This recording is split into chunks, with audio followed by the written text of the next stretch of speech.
الله وجود قدم بقاء خلفته للحوادث قيامه بنفسه وحدانية قدرة إرادة علم حي سامع بصر كلام قديرا مريدا علما حيا سامعا الله بصيرا متكلما الله الله الله الله الله الله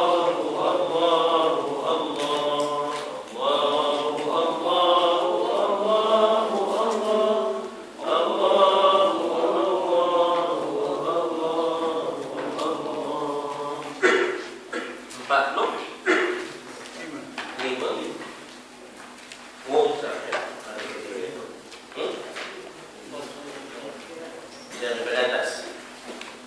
Maka jika ada ia memakai dua moza, betul? Kadang-kadang disebut khuf, ya. Kadang-kadang disebut khuf ataupun di sini disebut moza. Wallahu a'lam. Kasut yang diperbuat daripada kulit yang dipakai dalam kasut. Dalam kasut ada kasut, tapi dia diperbuat daripada kulit yang dipakai musim sejuk misalnya, ya, yang dipakai musim sejuk untuk melindung kaki itu daripada cuaca yang sejuk. Dan kalau kita tengok kadang-kadang filem-filem orang putih, ya, dia ada pakai benda tu waktu tidur, ya. Kalau bila bangun tidur, dia buka kan zip tu, ya, dibukanya benda tu, ya. Jadi itu diperbuat daripada kulit, ya. Dibuat daripada kulit. Dan kalau dikeluar daripada rumah kerana musim sejuk apa semua, maka dipakai kasut tu. Dalam kasut ada kasut lain yang besar, itu ada kasut dia, ya, kasut. Betul ada dalam tu ada muza, ya, ada muza. Nah, jadi yang ini kita sedia maklum bahawa kalau dalam keadaan tertentu diizinkan kita tak payah buka dia, sapu atas dia, ya, sapu atas dia. Tapi ada syarat-syaratnya, ya. Maka jika ada ia memakai dua moza dengan segala syaratnya, apa syaratnya? Iaitu 5 perkara. Iaitu adalah ia memakainya kemudian daripada sempurna sucinya daripada 2 hadasnya. Sekarang katalah saya berada di musim sejuk ke, ya tak? Ataupun katalah saya ni seorang tentera yang mana dalam kasut boot yang tinggi itu ada kasut kulit, ya, yang saya pakai, ya tak? Supaya tak melecup ke apa ke, ya tak? Jadi supaya saya dapat rukhsah keringanan. Rukhsah keringanan itu maknanya ialah bila saya ambil wuduk, saya tak payah buka kasut kulit tu, memang saya sapu dari luar je. Supaya dapat saya keringanan itu, rukhsah yang itu. Apa caranya yang membolehkan saya dapat rukhsah itu? Satu ialah pakailah muza itu, pakailah kasut kulit itu dalam keadaan bagaimana? Dalam keadaan sempurna sucinya daripada 2 hadas. Maknanya lepas ambil air sembahyang baru pakai. Kemudian maknanya sekarang kalau batik tak payah buka, sapu je atas itu selama 1 hari 1 malam bagi orang yang bermukim, dan selama 3 hari 3 malam bagi orang yang bermusafir. Ya tak?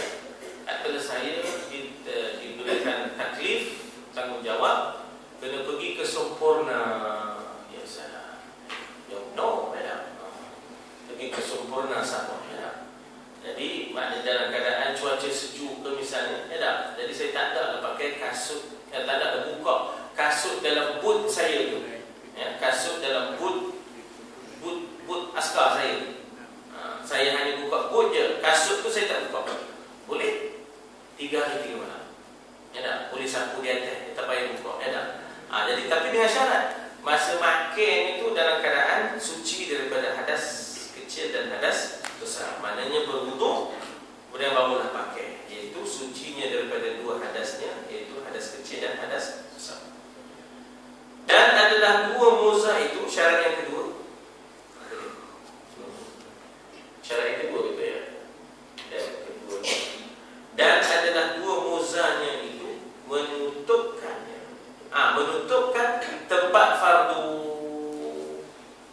Dia kasut kulit tu kena tutup buku lali sampailah ke tumit, sampailah ke ujung kaki. Semua tu kena cover. Kalau sandal tu tak boleh. Sandal tu nampak tumit, sandal tu nampak buku lali, tak boleh. Dia kena kasut itu macam kita kata macam Johnson yang boleh tutup sampai ke buku lali, tumit sampailah ke ujung kaki. Barulah boleh saya sapu atas dia. Kalau dia tu ada lubang-lubang, tak boleh. Nampak tumit ke tak boleh, nampak buku lali ke tak boleh. Kasut kulit tu mestilah menutup ya, sampai ke buku lali dan sampailah ujung kaki dan juga tumit tadi. Ya. Dia kata apa? Ada dia kata. Tempat fardu ya. Dan iaitu menutupkan kaki dan dua mata kaki itu apa? Buku lali daripada sekalian pihak kiri dan kanan. Sekalian pihak kiri dan kanan ya. Tiada daripada pihak atas. Katalah kasut itu tadi agak longgor sikit, nampak dari atas, tak apa ya, nampak daripada atas itu tak apa ya. Dari atas kasut itu tak apa, nampak buku lali daripada atas kasut itu tak apa ya. Maknanya tiada daripada pihak atas. Daripada atas tak payah kita tutup, kita zipkan walaupun terbuka sikit pun tak apa ya. Tiada daripada pihak atas. Dan adalah yang ketiga, dan adalah muzanya itu suci keduanya, tak ada najis ya, tak ada najis, dan juga disamak dengan cara yang betul ya, disamak dengan cara yang betul. Maksudnya ialah dia itu barangkali kulit buaya ke kulit apa ya, disamak dengan cara yang betul lah. Tiada najis.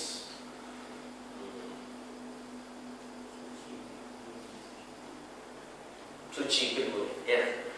Dan ada keduanya itu ni yang keempat pun. Dan ada keduanya itu menegahkan masuk air. Dia kena waterproof. Kalau kita pakai kasut itu daripada yang tidak waterproof, dia buat daripada kain misalnya, itu tak waterproof. Dia buat daripada cotton misalnya, itu tak waterproof, tak boleh lah, tak memenuhi syarat. Dia mesti waterproof, maknanya tidak terlap air ya, tidak terlap air. Kulit itu tidak terlap air ya dah. Masuk dia kata apa di situ, menegahkan masuk air kepada kaki daripada tempat yang lain daripada tempat penjahit. Kalau air masuk ikut zip tu, itu dimaafkan. Air masuk ikut talinya, itu dimaafkan ya dah. Tempat jahitnya itu ya dah, itu dimaafkan. Jika dituangkan air atasnya, itu tak apa ya dah. Dan adalah keduanya itu yang kelima. Syarat yang kelima bagi sah memakai muza yang boleh kita sapu saja ya, di atasnya, tak payah buka. Bila kita nak ambil semayang, tak payah buka, kita sapu ya. Syarat yang kelima, muza yang kita pakai itu, khuf yang kita pakai itu, syarat yang kelima ialah teguh ya. Adalah keduanya itu teguh. Maknanya tak ada pula buat daripada kaca ke, berjalan-jalan pecah, dibuat benda khotek ke, jalan-jalan koyor ya tak? Jadi adalah keduanya itu mana dia? Teguh. Sekira-kira dapat diturut-turutkan berjalan. Mana kita boleh kudu kelio dengan dia ya, walaupun kita ya pakai dia, kita boleh berjalan kudu kelio dengan dia, tak ada masalah, tak ada retak, tak ada pecah, tak ada berlubang. Sebab itu kain tak termasuk, sebab itulah kaca tak termasuk, kotak tak termasuk ya. Besi pun tak termasuk, sebab mana orang pun nak berjalan pakai kasut kulit besi, tak boleh tak? Kasut kulit besi lah, kasut besi kita. Sekira-kira dapat diturutkan berjalan, mutaba'atul masyi ya, mutaba'atul masyi ya, maknanya atasnya dengan ketiadaan berkasut sekalipun kita boleh jalan dengan dia, ya. Kerana berulang-ulang pada menghasilkan segala hajat, kita pakai kudu kelio, ke dapur, ke darat, baru, ke anjur, ke selam, kan, kudu kelio kita dia, ya. Segala hajat yang berkehendak kepadanya pada ghalib masa, kebanyakan masa, sehari semalam. Jadi boleh kita sapu atas dia, tak payah buka. Kalau yang bermukim, sehari semalam, ya. Bagi orang yang bermukim, kita ni mukim ni di sini ni, ya. Kita di sini mukim, tapi ada juga kita di sini yang mustautin. Dia dah buka dah alamat dalam pasportnya, alamat dengan IC-nya, tak ada dah.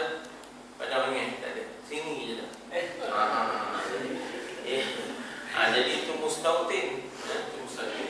Itu maknanya kalau tinggi kuburnya sini lah. Bisa jadi mustautin.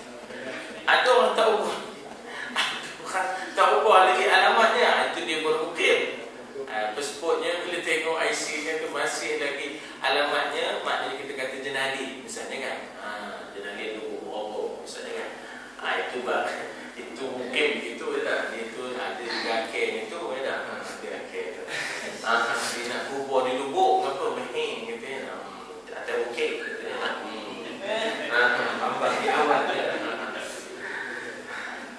Atau tiga habis, ya dah.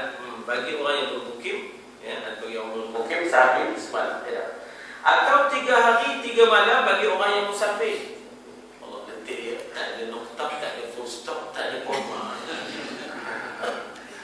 Itu ya orang kata, maknanya ada ya kita kata orang putih ni orientalis mengendahkan Quran, dia kata Quran buku yang tidak bertamadun, kata dia, sebab tak ada noktah, tak ada question mark, tak ada apa kita kata exclamation, tak ada koma, tak ada apa. Lama bangkit seorang Maulana, ya tak? Bukan Maulana bangun, ya tak? Pakai kain melekat, kan? Jadi yang sekolah-sekolah Islam yang pakai kod ni kata tak payah jawab apa masa lantok, ya tak? Mana boleh, ni maruah kata Maulana, ya tak? Mesti jawab, ya tak? Yolah, tak ada ke mananya, ya tak? Bukan apa pasal Maulana tu pakai kain, kan? Maulana tu pakai kain, kan? Ini seminar besar antarabangsa, kan? Ni Maulana pakai kain, nak jawab apa, kan? Nak jawab apa, tak payah, kan? Orang pandang pada Zohir, ya? Yang orang pandang pada Zohir, pada ini yang pakai kod ni, tak erti juga jawab, tak?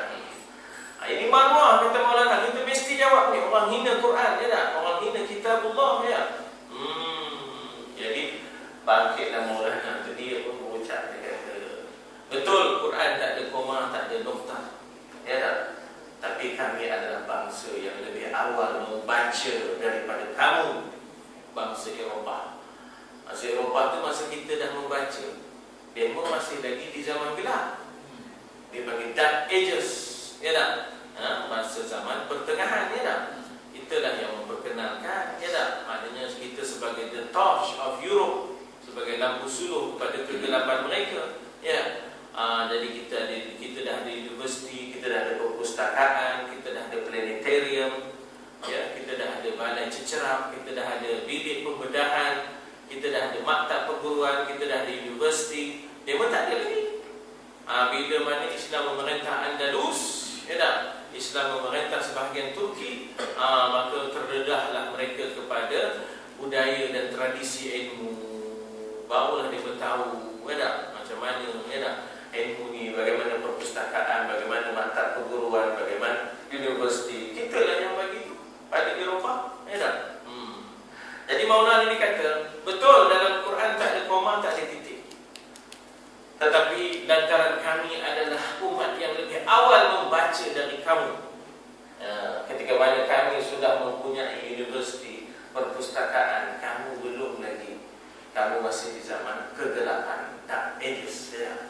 Oleh kerana kami lebih awal boleh membaca, maka dengan sebab itu walaupun Quran tidak ada titik-titik dan noktah, kami tahu mana nak berhenti. Ya, kami tahu mana nak berhenti. Saya nak cairkan dengan sini, mana pun nak berhenti. Allah Akbar. Memang mungkin orang mendak-mendakkan kita lama, ya tak? Apa lagi nak baca? Mana nak berhenti?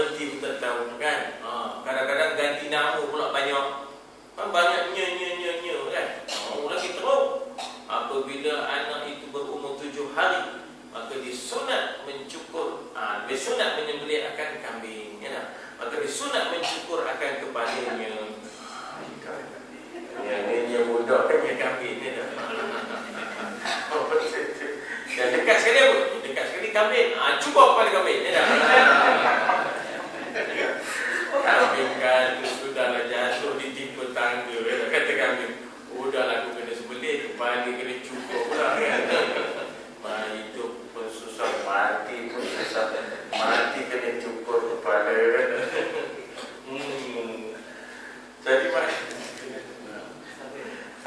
yang bermusafir 3 hari 3 malam. Mungkin kita akan tanya, macam mana nak kira 3 hari 3 malam tu? Dia bermula dengan seawal-awal batal. Katalah saya mula pakai khuf ataupun muza itu subuh. Saya ambil semayang subuh, saya pun pakai. Saya pun pergi ke surau dengan memakai muza itu dan juga kasut selipar saya. Ya tak? Kasut selipar tak mahu lah. Kasut saya, ya tak? Kasut yang biasa saya pakai. Dalamnya ada muza, dalamnya ada khuf. Baik, saya pun semayang subuh. Keluar, tak batal lagi. Bila duha tu saya batal. Batal saya mau. Batal. Bukanlah makan nasi lemak tu batal tak lah. Tapi tahu lah ya dah batal lah. Jadi batal pukul berapa? 8.30 pagi. Kira daripada 8.30 pagi itulah. Nak nyampai 1 hari 1 malam pun nak kira daripada 8.30 pagi itulah.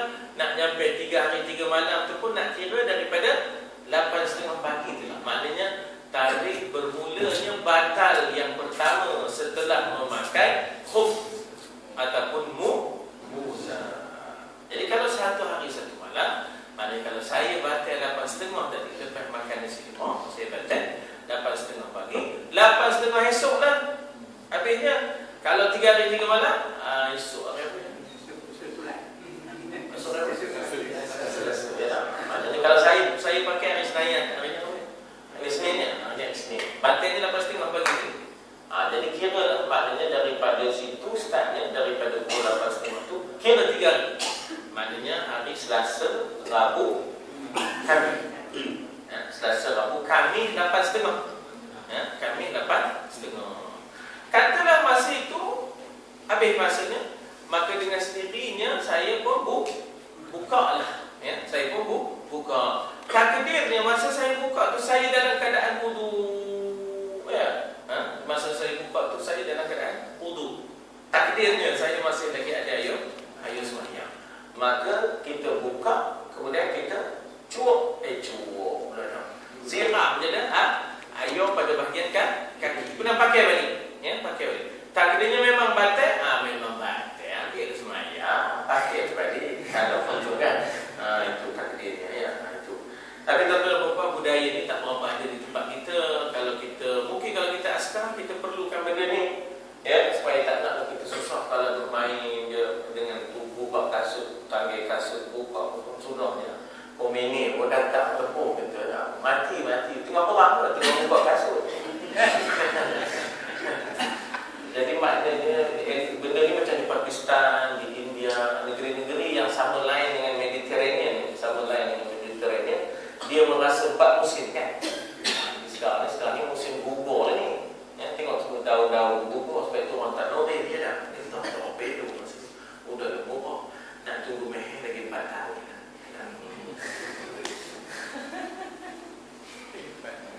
Saya boleh mengenal saya betul. Jadi maknanya situ 3 hari 3 malam ya dah. Orang yang musafir. Dan jikalau yang memakaikan dia itu maq'ad sekalipun. Maq'ad ni maknanya orang yang atas duduk atas kerusi roda. Ya dah, orang yang maq'ad ni kira dah terdeka dah tak boleh dah. Dia tak jalan kaki, dia dah tak jalan. Dah terdeka ya, dah duduk atas kerusi roda, diangkat dia orang, duduk dia berdukung. Itu dipanggil maq'ad sekalipun. Ya dah, macam OKU lah, sekalipun. Maksudnya kalau dia yang OKU ni pakai khuf, dapat keringanan 1 hari 1 malam, kalau mungkin 3 hari 3 malam kalau dan membasuh itu terlebih afdal daripada menyapu.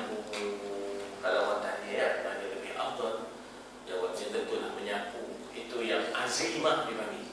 Ya, azimah. Sorry, bukan menyapu, membasuh. Dan membasuh itu terlebih afdal daripada menyapu. Pasal kita ada rukhsah, kita ada azimah. Lawan rukhsah ialah azimah. Rukhsah ni makna keringanan. Azimah ni makna keteguhan. Azimah tu daripada azam. Ya, azimah tu daripada azam. Orang yang ada azam, kalau perempuan dipanggil azimah. Kalau orang lelaki dipanggil azim. Ya, dengan zai. Ya, dengan azam. Zai. Nah, jadi orang yang keazaman dipanggil azmi. Ya, keazaman dipanggil azmi. Ulul azmi, mereka yang mempunyai keazaman. Daripada situlah timbulnya azimah lawan kepada rukhsah. Rukhsah ni keringanan. Lawannya azimah. Katalah dia sanggup buka khuf tu walaupun sejuk. Sanggup dia buka. Maknanya dia tak mengambil rukhsah, dia mengambil azimah. Tentulah azimah tu maknanya keteguhan lebih afdal daripada rukhsah tadi. Ya tak? Kes Ammar bin Yasir sebagai contoh klasiknya, ya tak? Antara Yasir dengan Ammar kan Yasir mati syahid, Sumayyah pun mati syahid. Kan Ammar tidak. Ammar kan tidak. Pasal Ammar berpura-pura.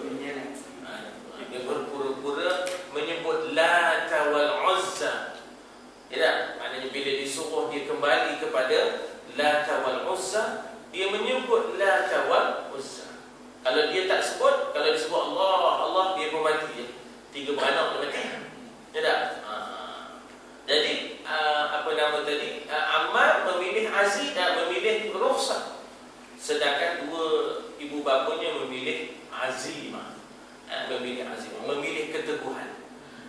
Ammar memilih kelonggaran ataupun rukhsah. Kes itu dibawa pada Nabi, bukan dibawa, dia sendiri bawa. Ammar sendiri bawa, macam mana saya ya Rasulullah.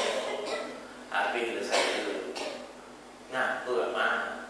Tapi bila tengok ayat kena bunuh, Mak kena bunuh, ya tak? Sumayyah syahidah al-ula, ya tak? Orang yang pertama mati syahid zaman Nabi ni wanita. Namanya Sumayyah. Ya, Sumayyah. Perhitungan orang dulu-dulu itu nak mempertahankan akidah. Perhitungan orang sekarang nak mempertahankan jabatan. Ada ngaji dia sampai universiti. Sayang kerja, takkan nak berhenti. Anak kita antuk daripada orang. Atau boleh harap orang tu. Tak risau juga, bukan boleh harap juga.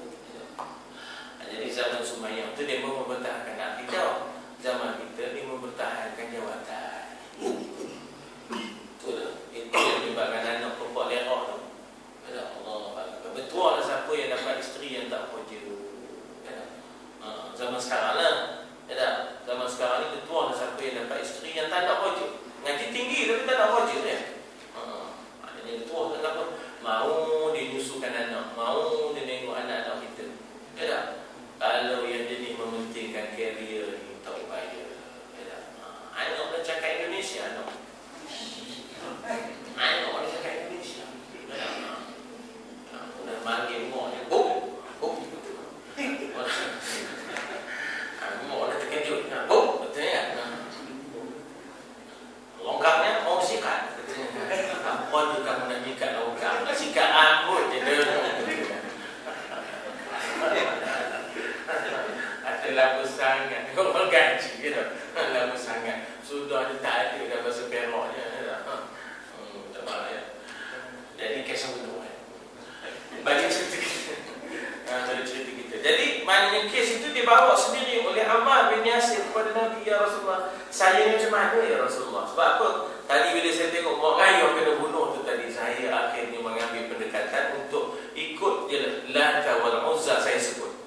Bagaimana? Maka Nabi tanya, bila ditanya kepada Nabi, kaifa wajadta qalbak ya Ammar? Bagaimana engkau mendapati hatimu ya Ammar? Masa itu hati kamu macam mana? Masa kamu sebut Lata wal Uzza itu dengan mulut kamu, hati kamu bagaimana? Kaifa wajadta qalbaka ya Ammar? Maka Ammar kata mutmainnum bil iman. Kata dia Ammar kata hati saya tetap tenang dengan iman kepada Allah. Jadi saya sebut itu tak sampai ke hati, saya sebut itu tidak sampai ke hati, maka Nabi kata falaka ajrun wa li abika ajrani wa li ummika ajrani. Bagi dua ibu bapa kamu mereka mendapat 2 ganjaran, bagi kamu mendapat 1 ganjaran. Jadi maknanya pasal apa? Dia boleh kerana hatinya mutmainnum bil iman, hatinya tetap tenang dengan iman. Dulu bagaimana di zaman Pol Pot, di zaman Kemaruf, di zaman apa dulu kan, mereka membunuh orang Islam, mereka membunuh ulama, sampai menyebabkan orang-orang Islam di sana, maknanya sudah tidak ramai lagi dan sebagainya. Kan ada keadaannya terpaksa berpura-pura. Bayang kalau ulama dihimpunkan di kandang babi, dibunuh beramai-ramai di zaman Pol Pot, di zaman Kemaruf dan sebagainya itu. Jadi kalau ketika itu tidak ada yang berpura-pura itu, apa dia? Jadi sebab itu memilih rukhsah ada pahalanya, memilih azimah pun ada pahalanya. Tapi dalam konteks nak menyapu ni tadi dengan membasuh lebih afdal daripada menyapu atas dasar mengambil azimah, keteguhan lebih daripada rukhsah, iaitu keringanan. Tuan-tuan. Sebenarnya bila kita duduk di negara yang begitu, bukan semua kita punya kemudahan air panas. Tak ada kemudahan air panas. Gas pula meheh. Kita pun bukanlah meheh, tidak meheh, tapi duit tak cukup nak beli gas. Nak masuk air,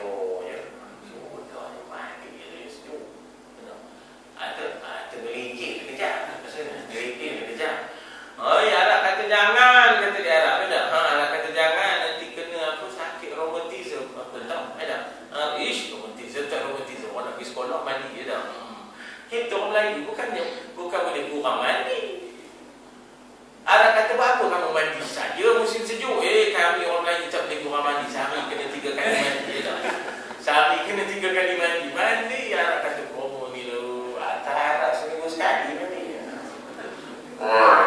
Tapi sana tak ada peluh. Bila tak ada peluh, tak ada bau, jadi baju pun tak ada daki, sebab tak ada peluh. Jadi itu sana tu tak lembab, kering je kering. Jadi sebab itu maknanya tak ada berbau, tak ada berbau. Berbeza dengan kita di sini, lembab, jadi cepat bau. Jadi itu Nabi suruh. Jadi dalam konteks kita di sini eloklah yang mandi sebab tak ada bau, tak ada bau. Ataupun apa jugalah bila kita berbau, elakkan diri daripada datang ke masjid, ke surau. Kata Nabi, jauhkan maknanya benda-benda yang berbau ni daripada masjid dan surau. Maksudnya mandilah, bersihkanlah diri, supaya tidak kita mengganggu orang lain dalam sembahyang. Dan juga dalam aspek kejiranan sekalipun, dah ramai kan, dah ramai. Kita ni jiran, cari jalan supaya tidak sampai mengganggu jiran. Kan yang bila diwat yaumil akhir falyukrim jauh. Siapa yang beriman sungguh kepada Allah dan hari akhirat, muliakanlah jiran. Jadi termasuk jagalah kebersihan. Jadi tuan-tuan membuat di sini kadang-kadang kan ada ikan, kadang-kadang bungka dalam ledo, tai ikan tu jangan orang pintu je. Bungkah elok, biar 2 lapis 3 lapis pun tak apa, baru letak dalam tong sampah. Jadi kadang-kadang sebelum menyebelah tu bang orang Kelantan kata bang. Jadi kita bungkah elok. Bungkah tu bungkui. Orang sini kata bungkah. Allahu a'lam. Sekadar itulah sahaja untuk malam ini, insya-Allah. Bismillahirrahmanirrahim. Alhamdulillah. Wassalatu wassalamu ala Rasulillah.